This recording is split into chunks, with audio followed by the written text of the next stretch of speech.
you for joining us today. This is our show. My name is Laura Sheffield. I'm Wendy Snow. And we are so excited to talk to you today about doing the hard. Not a lot of us like the phrase hard work. However, I think we would appreciate it. Nothing good ever comes with ease or comfort. Now, if you could remember that with everything we are talking about today and also weave it into your day, it will make the way you live so much different. So what does it mean to do the hard?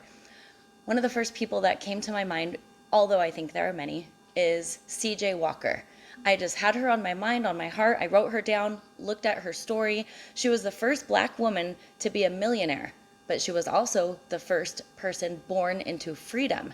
So just think where it could have been to her, not only mentally, but emotionally and everything that was going on at the time, that she could have thought, I don't amount to anything. There's nothing that I'm going to be able to do in this life. Well, one thing that she discovered was that there wasn't hair products made for Black hair that really helped them style their hair. So she came up with it herself, and she was the first Black millionaire.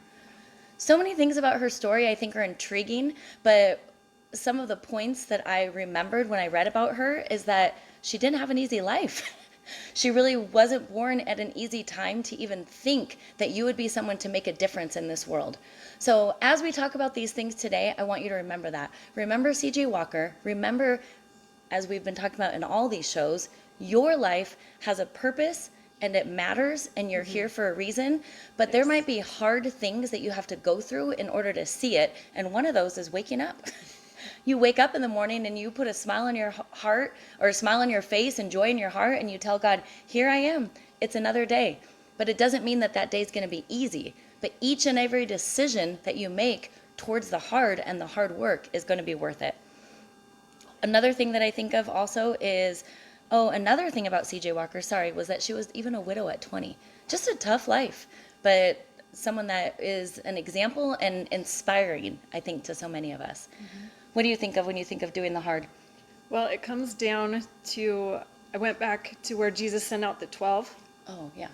And he prepared them. He said, this is going to be hard. This Yeah. is not going to be something that's going to just come easily for you. So from Matthew chapter 10, verses 37 through 39, anyone who loves his father or mother more than me is not worthy of me. Anyone who loves his son or daughter more than me is not worthy of me. And anyone who does not take his cross and follow me is not worthy of me. Whoever finds his life will lose it. Whoever loses his life for my sake will find it. And that reminds me of Jim Elliot, whose famous quote I have on my email that says, Yep. He is no fool who gives what he cannot keep to gain what he cannot lose. And Jim Elliot did the hard thing. He went to a people group in this world that was unreached. He went to go share the gospel with the Auca Indians in Ecuador. And as soon as their plane landed, he and his missionary friends were murdered on the shore. Such a sad story. Yeah, it has.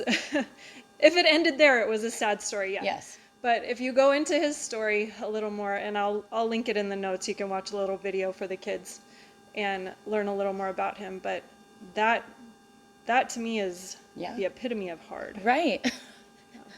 And how many of us forget that we are living in a day and age, especially in America, where every single thing easy is at our fingertips. Really, from the refrigerator. Our ice maker broke a couple months ago. We do need a new ice maker. Well, we say we do. Right. But Matt and I like to say first world problems. Right. That we don't have to have an ice maker immediately. We haven't decided if we want to have one that's like an appliance or one that sits on the counter. We don't really want something else on the counter. It's not working in the refrigerator. So we've just been getting ice from the gas station and putting it in our freezer in the garage, and then we'll go there and get ice when we need it, like to make a smoothie or in our cups, things like that. It is not the most convenient, but is that okay? It's fine. And then I think of all these other things, like the electricity has gotten turned off in the last couple months. They're working on the power lines. In those days, I have told the kids, okay, we can't run the air. Okay, like I've either washed my hair the day before or got up really early so I could blow dry it or whatever. But all of these things that we take for granted that really don't make our life so hard.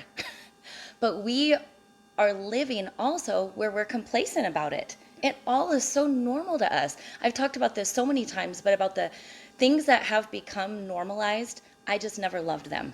The grocery pickup, which all of the grocery pickup people, sorry, I love you.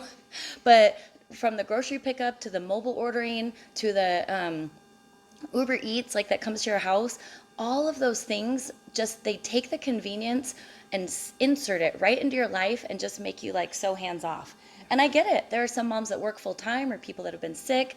So it's worked in those circumstances. But it also doesn't teach you in the grocery store to connect with who's there. Right. Or to go into a restaurant and, sit there with your family, teach your kids how to have manners at a restaurant. Mm-hmm. All of those things have desensitized us to certain things and made us so comfortable. It has made us unfamiliar with hard. And I have lately, in the last couple months to even years, seen that when someone is used to all of these things that we have, when things get thrown at them or come their way, it makes them not know how to handle life. Like it really does. They don't know how to handle hard situations because we're not used to it. So living a disciplined life is hard. I say that because if you are someone that chooses to live a disciplined life, then it's an everyday occurrence to the things that you're going to do to live discipline. I think of that from the moment I wake up to not letting my feet touch the floor. Matt does the same thing. And then we're praying and giving our day to God. And then, a couple of minutes later, I'm doing my quiet time, but making my bed. Your bed makes up 80% of your room. So I think of those things about being disciplined. Do your kids have chores so they help out in the house so it's not so much, just on the mom or the dad? Are you teaching them we had a storm on Sunday where they said, the hurricane, all that. Well, the chicken coop was not finished all the way where the roof was good. So the boys went out there right away to help Matt so he wasn't out there by himself.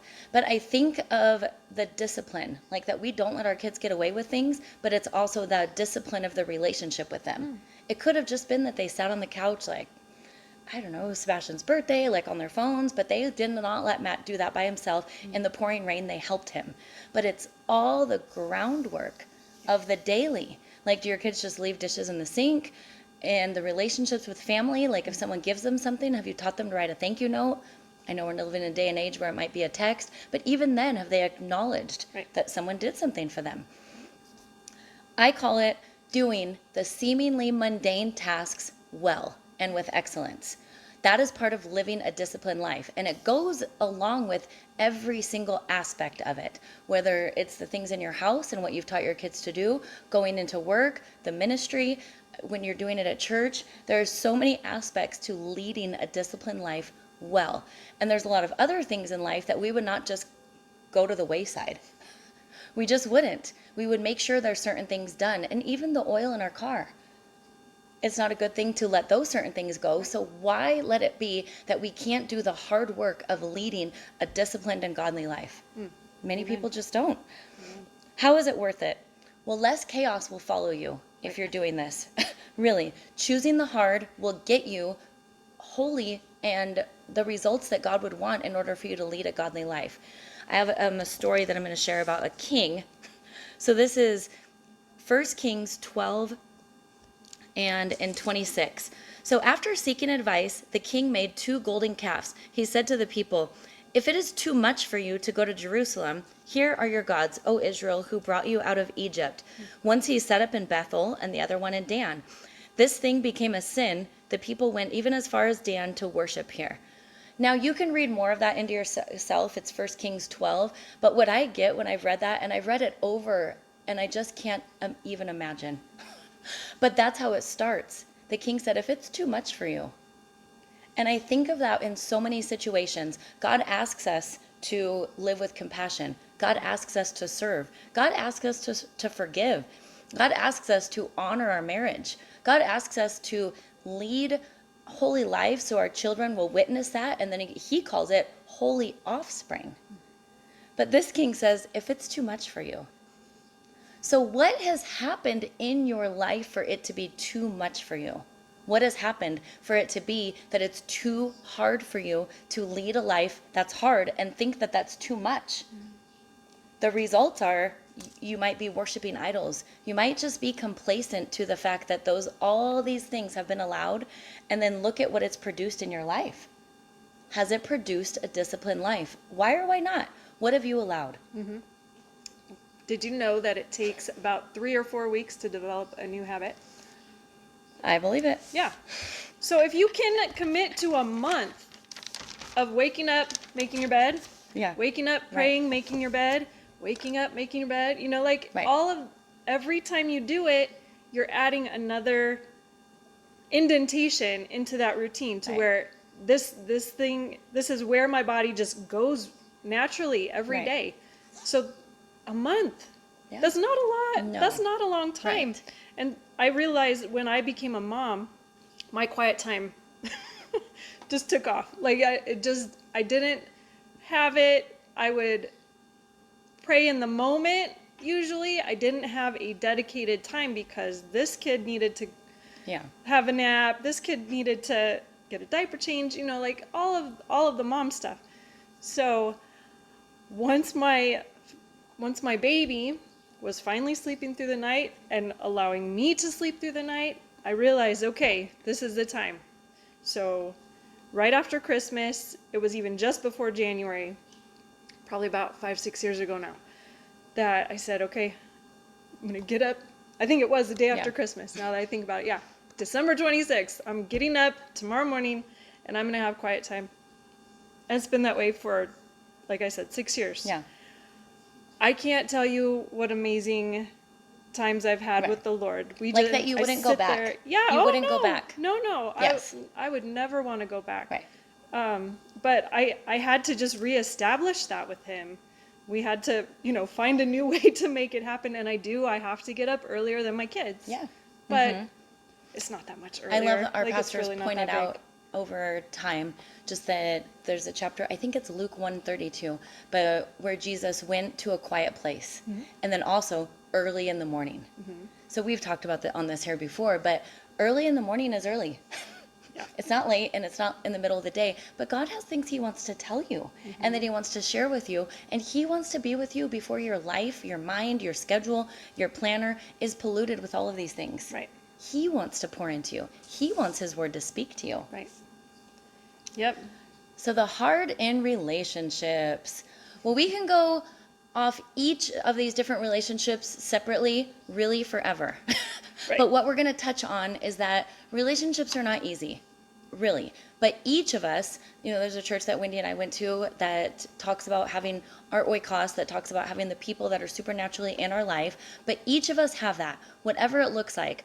We are both married, so we do have our spouse and we have children. Some people watching this might not be married, might not have children, but you have relationships. You have your parents, and it says in the 10 Commandments to honor your parents. And I think that as a child, you're supposed to honor your parents as you're young, but also when they're older. Yes. What do you do to help take care of them? But as you are someone that is choosing the hard in your relationships, that is going to be a daily discipline as well. That is going to be that you check into them. Do you have quality time?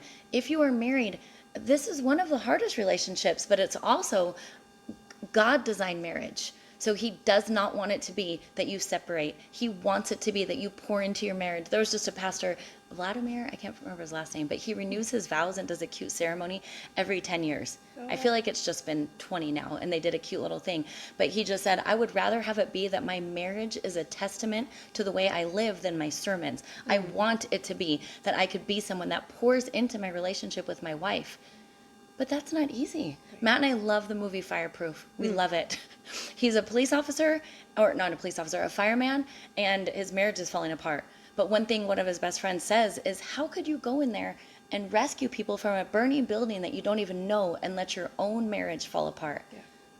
So it's an everyday discipline. It is an everyday choosing the hard with your choices to not only stay married, but do fresh things, surprise your spouse. Like, even Matt just did something yesterday when I was gone at a doctor's appointment, visiting my grandma and visiting my parents. But my sunflowers had gotten wrecked in the storm. So he stood them up with one of those metal, I don't even know what they are, like a metal holder, wrapped them up, made it look all cute. I'm hoping they'll live. But I had texted him and I was like, thank you for saving the sunflowers. Yeah. And then he texts back, just so you know, there's a problem. I'm always thinking of you. Oh. And it was so cute. So I think of things like that. I think to stay loyal. Keep your eyes, make a covenant with your eyes when you're married that you won't look at porn. There's a lot of marriages that have let things go to the wayside, and that's one of them. Yeah. In this culture that we're living in, it's become so complacent that they even have just thought, well, maybe that's not such a big deal. Ugh. With our kids, the heart in these areas might seem like it's the day-to-day, really. But we wonder and we ask you, are you doing the heart of teaching your kids to live by this book, through this book, that this has to govern the decisions of your family? It's hard, but it's worth it. With your relationship with your friends, godly friendships are huge. Are you seeking them? Are you seeking a community? Do you have people that you can pray with? Are you a loyal friend? It's hard work. Yeah. It is, because you have to carve out time on your schedule, do things together, check in, but all of these things are worth it, and that's what it means when it says in Proverbs, a friend loves at all times. You love in the ups and you love in the downs. And then even just neighbors or community people that you have at church. Do you go to church and just kind of sit there? Or do you have it be that you have a smile on your face? You might be there and you're not there for you. But ask people if you can pray for them, what you can do to sign up to serve. Not crazy. Mm-hmm. We would never suggest that, where you're busy all the time. No, you still need to have your time with your family and with God. Right. But all of those things are a balance and living a disciplined life. Yeah, good relationships are hard. Yeah. And where we get a lot of good, solid, practical tips, Ephesians 4 and 5. Yes. Ephesians chapter 4 and chapter 5. There's lots of forgiving on both sides that has to go on. You can't just hold grudges and think that that's gonna, keeping yourself quiet during hard things, or just I won't say anything about it. If it bugs you, find a way to say it. Yes. That's not gonna crush the person, and that's part of the unity. Yeah. That Jesus says, I pray for unity. Unity. He says that in Ephesians. In Christ, yeah. Yes. Lots of grace. So when they screw up, you're not holding on to it, because you know what? Jesus isn't holding things against you. So that's where we have to remember what we're doing because of Jesus and what he did for us. This is how we're doing our relationships now. Yeah. Do some things that they like. Yeah. Do some things that they like to do. My kids like baseball games and stuff, and I wasn't really raised with sports and all of that. But I go. I enjoy the food. I enjoy people watching and all of that stuff that comes with it. Yeah. But you also have to just set up boundaries. Husband, kids, you have to set boundaries. Don't mess with me during my quiet time. Yeah. Certain things like that, so that you don't have a chance to build resentment. You don't have a chance to have those hard feelings, because you've already set the boundary. So this is not a surprise to anybody. No. This is just how it is. Mom has her quiet time in the morning. Leave her alone. And what I even think about the hard is that sometimes we forget to be content. And so with each dish, with each sick kid that we're bringing something to and take care of, with each load of laundry or date you plan, conversation you have, coffee time with someone, helping your parents with something they might need help with at your age, do you have the type of attitude where even in that moment it might seem hard, even if it might seem like no one's pouring into you, but you're the one pouring into them? Be thankful that God chose you. Yes. Amen. I love that thought. Yeah, growing and living for God is hard. We need to stand for the truth, but that's hard. You can't always be loved back for giving the truth and love to someone else. So it's a constant, like you said, making those decisions to stand for the truth, stand up for what's right, stand alone, and you'll see the results that God will bring, the fruit that comes from that. And I've always said Christians are not supposed to be bandwagon people. So if you are someone that is blending in, then it might be that you are living a life that is too easy, that you are living a life of ease. And so that could be a check in your spirit where you see, if you don't look different than anybody else, that might be a problem. Mm-hmm.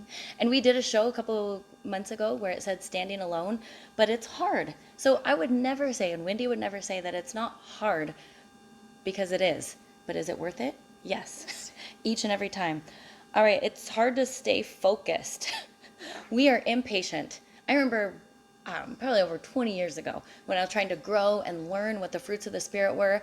Someone that I think was at my old church growing up had said, don't pray for patience. And I was like, why? They're like, you're going to get situations thrown at you so God can build that in you. But I think if you are someone that is okay with not only growing in your faith, but that God is constantly going to be pruning you, and there are things that you are supposed to be letting go of that don't reflect Christ in your life, good. Yeah. But it's hard need to to stay be okay with focused that. on that. It's hard to not feel frustrated. It's hard to might even feel like for a young person, like, oh, God's picking on me. God's not picking on you. God loves you. And he wants you to live the type of life, even though it might be hard to let things go. You know, we just talked about relationships, but it might be that there's relationships, maybe just for a season or maybe for a time, but you have to let go. But it's hard to keep that focus. Get back on track multiple times a day if you have to. It's hard to grow each and every day in your faith. We've touched on this during different shows, but part of that growing process is even doing a check. Like, where am I in my faith?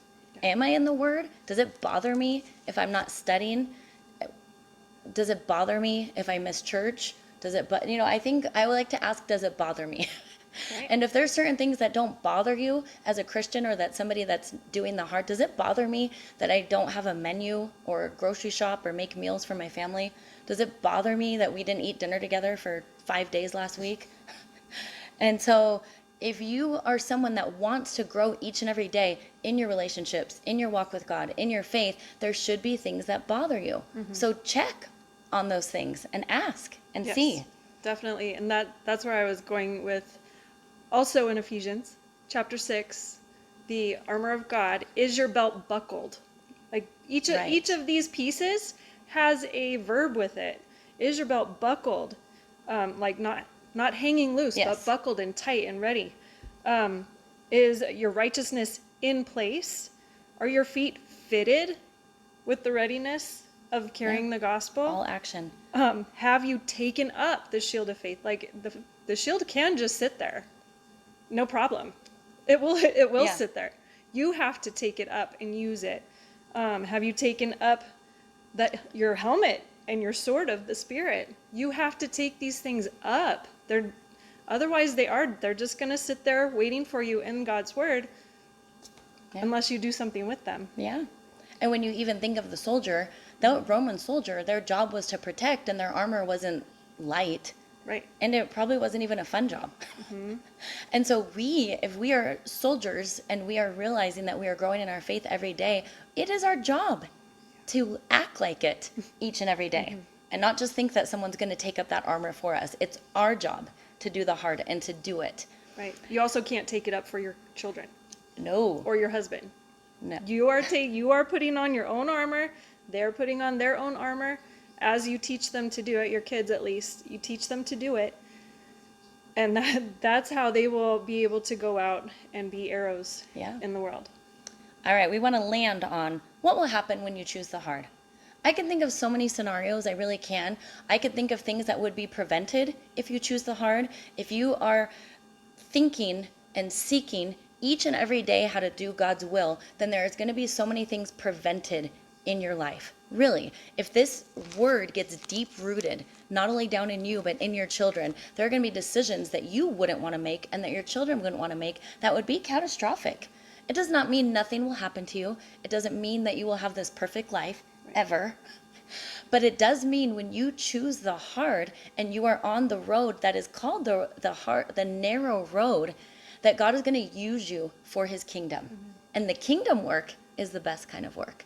So you choosing the hard, that each and every day, people are going to look at you, they're going to look at your life, and they're going to see, wow, she does.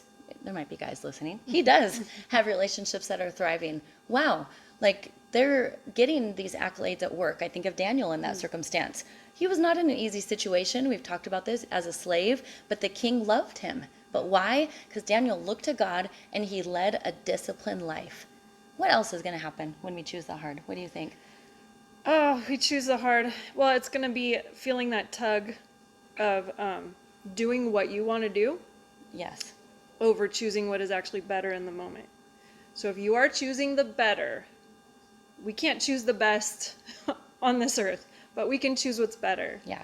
And we can make each situation something that will, like you said, it won't be catastrophic for you because you've already centered yourself Yes. with the Lord. Yes. So you've already had, like, you're not sleeping in, you're taking care of your family, you're not on social media, you're having quiet time with your husband, you're actually calling a friend instead of texting and all that social media stuff, or happy birthday, let's call them and say happy birthday and those kind of things. So do that hard. Yes. If we get rid of some technology, easier to do the hard. So each and every moment after you watch this, we want you to think about, what can you do? Can you study? Can you learn? Can you grow? Can you text someone like Wendy said? Can you teach your 4-year-old how to sweep the porch? Can you make muffins and give them to the neighbors? What can you do that would not allow you to stay in the ease and comfort of what you were in yesterday? We want you to grow. Yes. Thank you. We're praying for you, and have a blessed rest of your day and week. Bye. Bye, Mama Bears.